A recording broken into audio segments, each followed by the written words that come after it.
여러분 안녕하십니까? 대구 경북 소식 전해드립니다. 일본 후쿠시마 원전 오염수의 해양 방류가 시작됐습니다. 당장 수산업계는 생계를 접어야 하냐며 절규하고 있습니다. 타격을 받는 것은 뻔한데 정부는 괜찮다고만 하니 속이 타들어간다는 목소리도 나옵니다. 일본뿐 아니라 우리 정부를 향한 불만도 적지 않은데요. 현 정권의 가장 큰 지지 기반인 대구 시민들 사이에서도 걱정과 불안, 반발이 커지고 있습니다. 변예주 기자의 보도입니다. 후쿠시마 오염수 방류가 시작되자 바쁘게 오가던 발걸음이 TV 앞에 멈춥니다. 오염수 방류 30분 만에 한덕수 국무총리가 나서 모니터링 강화 등 대책을 발표했지만 시민들의 반응은 걱정과 반대가 대부분이었습니다.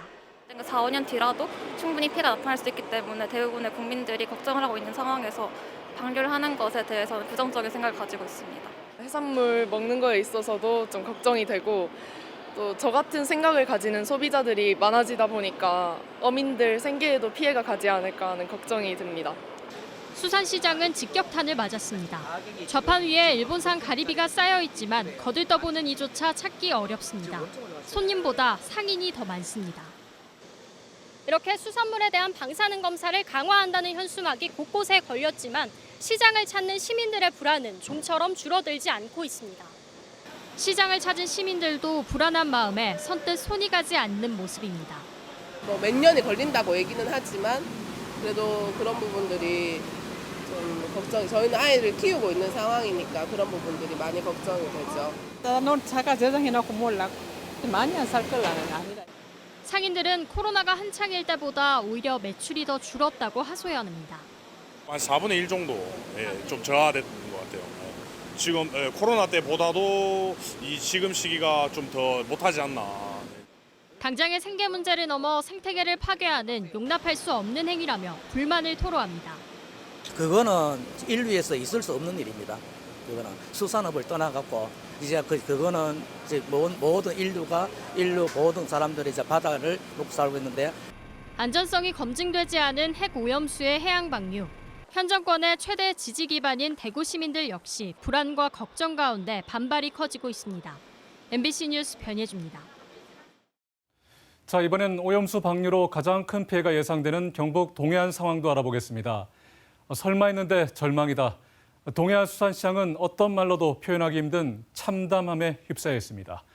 수산물 소비 위축으로 매출에 큰 타격을 입은 건 시작에 불과했고 이제는 폐업까지 고려하는 상황입니다.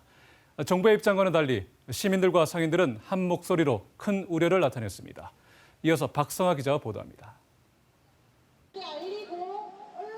후쿠시마 방사능 오염수 방류 2시간 전 환경시민단체 회원들이 마지막까지 일본 정부를 향한 규탄에 나섰습니다. 후쿠시마 오염수 해양 투기 당장 철회하라! 환경시민단체는 일본 정부뿐 아니라 우리 정부에 대한 비판도 이어갔습니다. 정부의 미온적인 태도가 지방정부에까지 이어져 반대 결의조차 하지 못했다고 비판했습니다. 우리를 더욱 절망에 빠뜨리는 것은 일본 정부가 아니라 바로 우리 정부다. 그동안 미온적이고 우회적인 지지로까지 보인 우리 정부와 대통령의 태도는 지방 정부에도 직결되었다. 수산물 소비 위축에 직격탄을 맞은 수산시장은 그야말로 절망에 빠졌습니다. 점심 장사가 한창인 낮 12시인데도 이 회식당 거리에는 손님이 없어서 썰렁한 분위기입니다. 이미 매출이 10분의 1 수준으로 줄어 일부 직원들이 강제 휴무에 들어간 상황. 현실로 다가온 오염수 방류 소식에 이제는 폐업을 고려하고 있습니다. 10%도 안 나올까 말까인데 지금 완전 맹타인데 하루 나와봤자 종업원 4-5명씩 서고 돈 100만 원도 못 파는데 인건비도 안 나오는데 거의 진짜 문 닫는 수준이야 지금은. 휴무 다 들어갔어요. 보통 6명, 7명 근무를 하는데 지금 한 안에 둘이 밖에 둘이 4명. 거진 한 서너 명 들었다고 봐야지. 우리나라는 큰 걱정을 할 이유가 없다는 우리 정부의 발표에도 시민들은 불안함을 호소했습니다.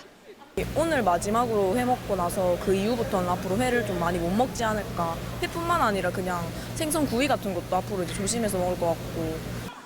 경상북도는 방사능 검사 기기를 늘리고 수산물 검사를 강화하겠다고 밝혔지만 방사능 오염수에 대한 시민들의 우려와 수산업계의 피해는 지속될 것으로 보입니다. MBC 뉴스 박성아입니다. 바다와 떨어져 있는 내륙 지역도 후쿠시마 오염수 영향에서 자유롭지 못합니다. 특히 간고등어와 문어 같은 특산품이 있는 경북 내륙 지역에서 불안감이 커지고 있습니다. 오염수 방류를 규탄하는 집회도 열려서 일본과 우리 정부에 대한 성토가 이어졌습니다. 계속해서 김경철 기자입니다. 경북 북부 시민단체들이 김영동 국회의원 사무실 앞에서 일본 후쿠시마 오염수 방류를 규탄하는 기자회견을 열었습니다. 일본 정부가 핵 오염수를 가장 저렴하게 처리하기 위해 방류를 선택했다며 인류와 자연 생태계의 저강도 핵 테러를 벌이는 것이라고 비판했습니다. 일본 핵 오염수가 우리 영해를 오염시킬 수 있는 그런 상황에서 우리 정부가 아무것도 하지 않고 오히려 동조를 하고 있다는 것은 정부로서 대통령으로서 자격을 벌써 상실을 했다. 정부에 대한 성토는 국회 환경노동위원회 소속인 김형동 의원으로도 이어졌습니다. 오염수 방류에 모호한 입장을 취하고 있다고 지적하며 일본 정부를 국제해양법 재판소에 제소할 것을 촉구했습니다. 김영동 국회의원께 촉구합니다. 지금 당장 환경노동위원회를 사퇴하시고 남은 9개월 동안 국민의 곁에 설 것인지 용산 대통령실의 눈치를 보고 공천권자의 길을 택할 것인지 선택하길 바랍니다. 우려했던 오염수 방류가 현실이 되자 동해안 지역뿐만 아니라 내륙 지역 주민들의 불안감도 커지고 있습니다. 정부에서는 뭐 괜찮다고 하는데 사실 걱정이 안 될 수는 없죠. 2번 먹을까 1번 정도 먹지 않을까요? 특히 안동의 특산물 간고등어와 문어도 타격이 불가피해졌습니다. 오염수 방류 전 미리 대량 구매에 나선 소비자까지 생겨났습니다. 불안하지요. 많이 불안해. 안 먹는 사람 많아. 택배로 막 대비하는 사람도 있어요. 갖다 놓고 먹는다고. 코로나19를 극복하며 한시름 덜었던 상인들은 또 다른 악재에 걱정이 이만저만이 아닙니다. 물건 가져오는 거 걱정이다. 지금 장사 안 될까 안 팔리면 그렇잖아요. 대목도 다 오고 이러는데 지금 낭패납니다. 경상북도는 수산물 방사능 검사 장비를 기존 4대에서 8대로 늘리고 검사 주기도 한 달에 한 번에서 일주일에 한 번으로 단축하기로 했습니다. 도가 이제 경북 바다 환경 정보라는 앱을 이렇게 가지고 있거든요. 여기를 통해서 이렇게 실시간으로 공개를 합니다. 이런 어떤 저희의 그 준비 태세를 믿으시고 지금은 수산물을 소비해 주시는 게 경상북도는 어업 손실 보상금 등을 지원하는 후쿠시마 원전 오염수 피해 대책 특별법 제정도 정부에 건의할 계획입니다. MBC 뉴스 김경철입니다. 일본의 오염수 방류와 관련해 이철우 경상북도 지사는 독자적인 해양 모니터링 시스템을 갖춰 나가겠다고 밝혔습니다. 수산물 방사능 검사를 확대하고 투명하게 정보를 공개해 어민들이 안전하게 조업하고 국민들이 깨끗한 수산물을 안심하고 소비할 수 있도록 하겠다고 밝혔습니다. 다음 소식입니다. 경북의 응급의료 부족 현상은 어제 오늘 일이 아닙니다만 응급의료를 이용하기 위해서 지역을 벗어나 다른 지역으로 가는 비율도 전국에서 가장 높은 수준인 것으로 나타났습니다. 경상북도는 이를 조금이나마 해소하기 위해 우선 소아응급에 예산을 추가로 투입하는 등 긴급 처방에 나섰습니다. 한태현 기자가 보도합니다. 인구 11만 1000여 명의 경북 칠곡군. 교통사고나 중증 질환으로 응급실을 찾아야 할 경우 칠곡군을 벗어나야 합니다. 응급실이 한 곳도 없기 때문입니다. 그나마 가까운 대구와 구미에 대형 병원이 있어 다행입니다. 군에 응급 환자가 발생되면은 20-30분 거리에 있는 대구와 구미에 있는 응급 의료기관을 이용하기 때문에 환자 진료에는 큰 어려움은 없을 것으로 생각됩니다. 국립중앙의료원이 발표한 2021년 기준 응급의료 이용 지역 유출률은 경북의 경우 32.9%로 세종시에 이어 전국에서 두 번째로 높습니다. 경북의 진료권별 응급의료 이용 유출률은 경주권이 70.7%로 가장 높고 포항권이 17.1%로 가장 낮습니다. 시군구별 유출률은 칠곡군을 비롯해 청송, 영양, 영덕, 봉화, 울릉 등 6개 군은 100%로 이 지역 군민 모두 다른 지역 응급의료기관을 이용했습니다. 청도군을 비롯해 고령, 성주, 의성군, 포항시 북구 등 5개 지역 역시 응급의료 이용 유출률이 90%가 넘었습니다. 해당 지역에 응급실을 갖춘 병원이 없거나 있어도 신뢰하지 않는다는 얘기입니다. 첫 번째적인 측면에서는 이제 환자분들이 이제 신뢰를 하지 못한다는 점, 그 지역에 있는 의료기관에 신뢰를 하지 못한다는 점, 어떤 수술에 대한 디시전 메이킹을 하려면 이제 가족들이 있어야 되잖아요. 결국은 대도시 자식들은 다 대도시에 있고 실제 어르신들은 촌에 계시는 경우가 많기 때문에 결국은 진단이 응급실에서 되면은 이쪽으로 오세요. 권역응급의료센터 3곳을 비롯해 응급실을 갖춘 병원은 경북에 31곳, 응급의료기관이 한 곳도 없는 지역이 칠곡군을 비롯해 봉화군과 영덕군, 영양군 등 4곳이나 됩니다. 응급의학 분야 전문의는 인기가 떨어지면서 수급도 어려운 가운데 근무와 정주 여건마저 열악한 중소도시는 기피 대상이기도 합니다. 경상북도가 닥터 헬기 운영에 34억 원, 응급의료기관에 73억 원 등 지역 응급의료 서비스에 올 한 해만 107억 원을 투입하고 있지만 상황은 나아지지 않고 있습니다. 도내 유관기관 등 전문가로 구성된 응급의료 협의체를 통해서 우리 도의 적정한 응급진료체계 및 이송 지침을 현재 마련 중에 있습니다. 특히 야간에 갑자기 아픈 소아들의 진료를 위해서도 내년 24년에는 18억 원의 예산을 투입하여 인구 감소와 지방 소멸 가속화를 막기 위해서라도 지역 응급의료 서비스에 대한 정부 차원의 대책 마련이 시급합니다. MBC 뉴스 한태현입니다. 경북경찰청은 오늘 군 수사기관으로부터 해병대 고 최수근 상병 사망 사건 기록을 넘겨받았고 전담팀을 꾸려 수사에 나선다고 밝혔습니다. 형사과장을 팀장으로 24명으로 전담팀을 구성해 군 수사 기록을 검토한 뒤 본격적으로 수사를 벌일 예정입니다. 최 상병 사망 사건과 별도로 군 인권센터가 직무 유기와 직권 남용으로 고발한 해병대 1사단장을 포함해 군 관계자 8명과 경북경찰청장 관련 건은 대구경찰청에서 수사합니다. 교권 침해가 갈수록 심각해지는 가운데 대구시 교육청이 오늘 교권보호 강화 대책을 발표했습니다.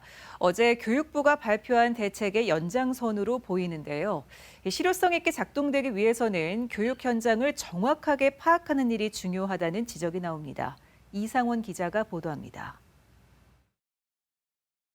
대구시 교육청은 교권 침해 피해 교사에게 경찰 수사 단계부터 변호사 비용 등을 선제적으로 지원하고 고문 변호사도 확대 운영하겠다고 밝혔습니다. 교권 침해 학생은 교사와 바로 분리 조치하고 학교 관리자나 진로 전담, 상담 교사 등이 분리된 학생의 생활 지도와 학습 지원을 하기로 했습니다. 피해 교원의 빠른 교단 복귀를 위해 전문 상담과 치료 지원을 강화합니다. 대구 5대 종합병원과 10개의 정신의학 전문병원과 협약하여 정신의학과 전문의 10명과 전문 상담사 4명, 임상심리사 1명, 교육권 보호센터 전임 전문 상담사 2명, 찾아가는 방문 상담사 10명이 피해 교원의 심리 치유와 상담을 전담하게 되겠습니다.